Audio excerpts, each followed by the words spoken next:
Good morning, everyone. My journal for today is Characteristics, Treatment Outcome, and Role of Hydroxychloroquine among 522 COVID 19 hospitalized patients in Jaipur city.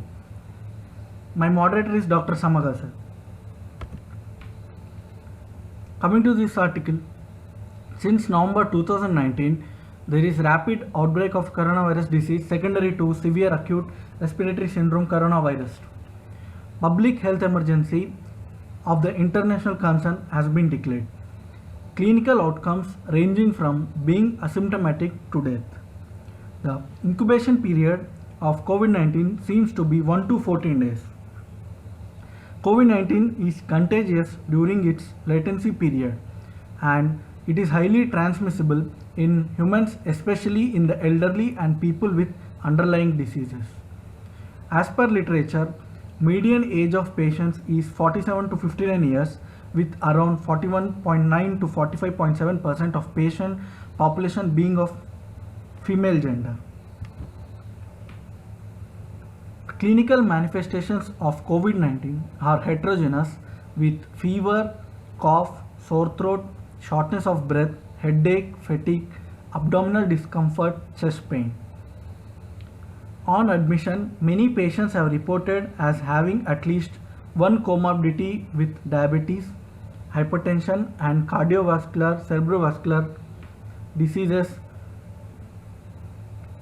Similarly, with influenza, severe acute respiratory syndrome coronavirus, and Middle East respiratory syndrome coronavirus more readily predisposes to respiratory failure and death in patients.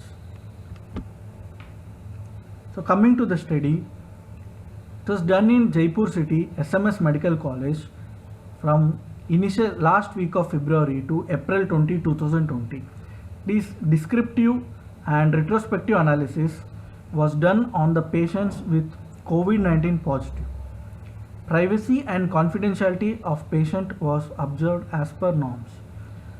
So nasal and pharyngeal swabs were taken and RT-PCR was done and the patients with them positive were selected.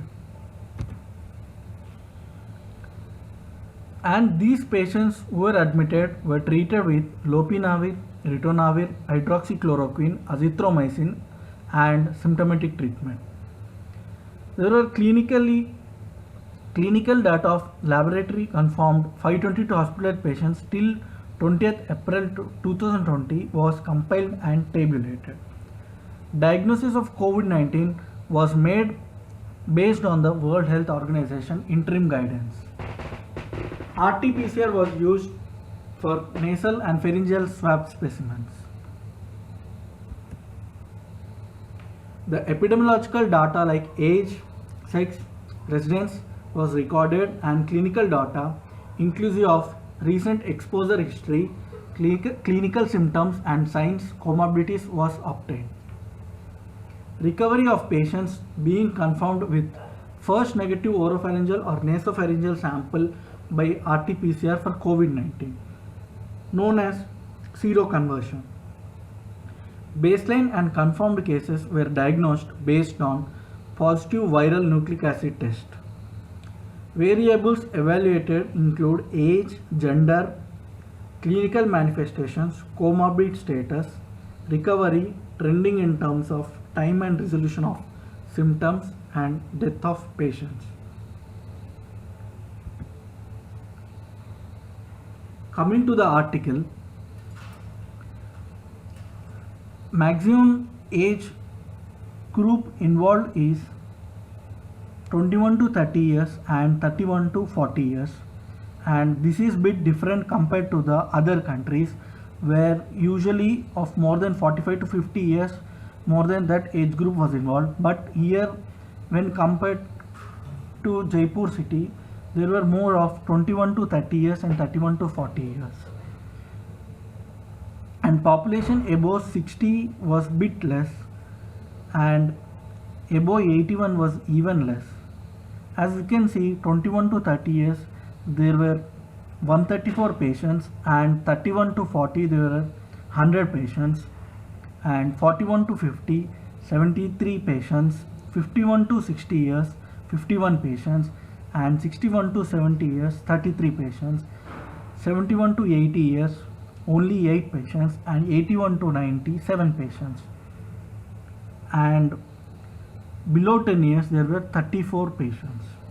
This was the pattern of distribution comparing with the different age groups, where in India as compared to in Jaipur city and other countries, more involvement of younger population was observed. And this chart denotes the symptomatic distribution based on age group. As we can understand from the flow chart, below 10 years almost none of the patients were symptomatic. They were completely asymptomatic at the time of admission. Maximum symptoms were seen in the age group between 81 to 90, and second highest maximum symptoms were seen in the age group between 61 to 70. However, maximum patients were in the age group of between 21 to 42 years.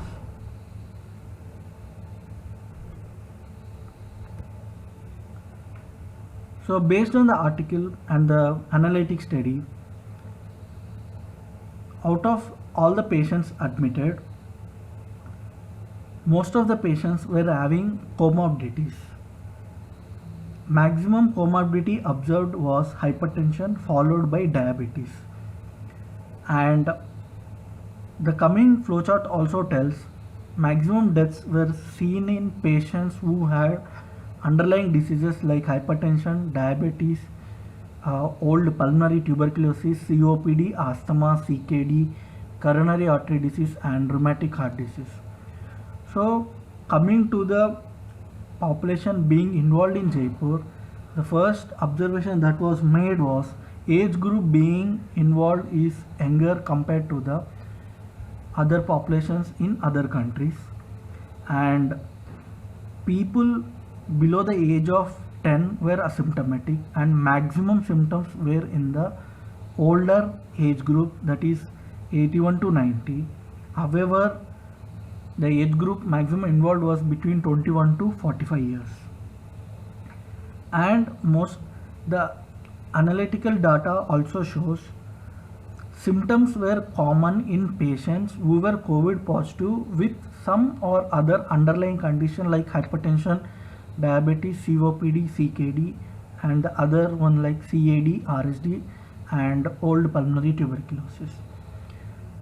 And out of them, the maximum underlying condition was hypertension followed by diabetes, and death was common in people with more than one underlying conditions. So among the admitted patients, there were 15 deaths.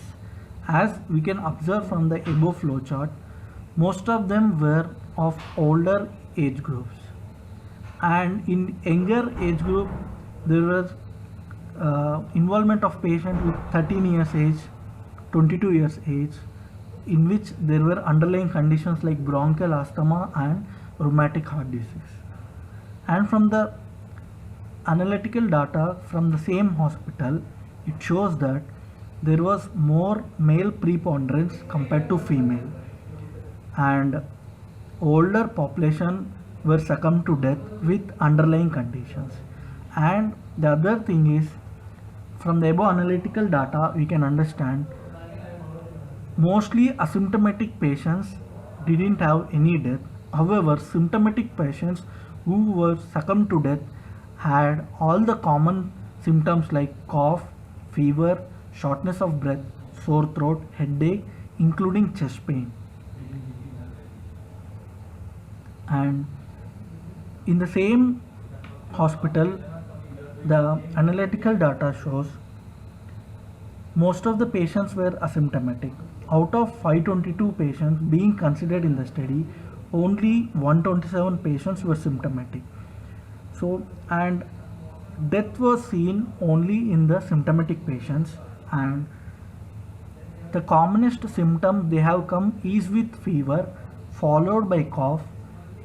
So first common symptom was fever, second was cough, third highest symptom was sore throat, fourth was shortness of breath, fifth was headache, and sixth commonest symptom was chest pain.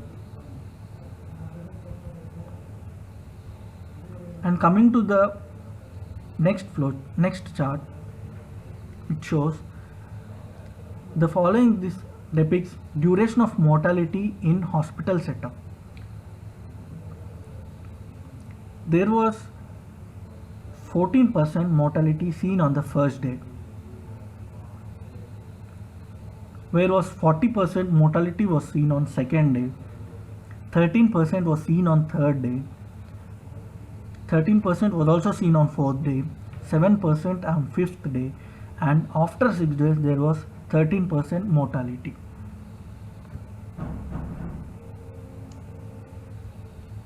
And the patients, out of the all patients, 131 patients were being followed, and they were divided into 5 categories: Group A, Group B, Group C, Group D, and Group E.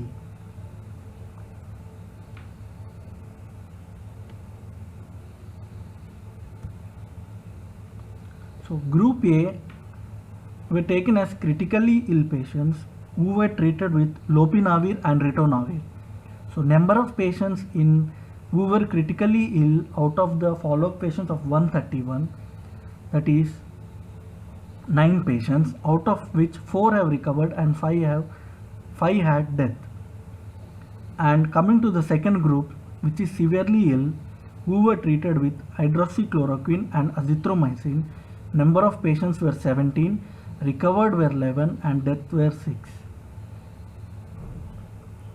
So average recovery time in the severely ill patient in which hydroxychloroquine and azithromycin was used was 12.6 days, whereas in critically ill patients who were treated with lopinavir and ritonavir, average recovery time was 16.1 days. And Group C was mild ill who were treated with hydroxychloroquines, in which average recovery time was 10 days and there were 2 deaths. And Group D is one asymptomatic patient who were treated with hydroxychloroquine, and Group E is asymptomatic patient who were not treated with hydroxychloroquine. So from the above chart we can understand asymptomatic patients are into 2 groups, one is D and one is E. D group, even though asymptomatic, they were treated with hydroxychloroquine, in which average recovery time was 5 days, whereas in Group E, who were asymptomatic and not treated with hydroxychloroquine, average recovery time was 7.5 days, and in asymptomatic patients there were 2 deaths. So the following data shows there was improvement in the average recovery time with the usage of hydroxychloroquine. Thank you.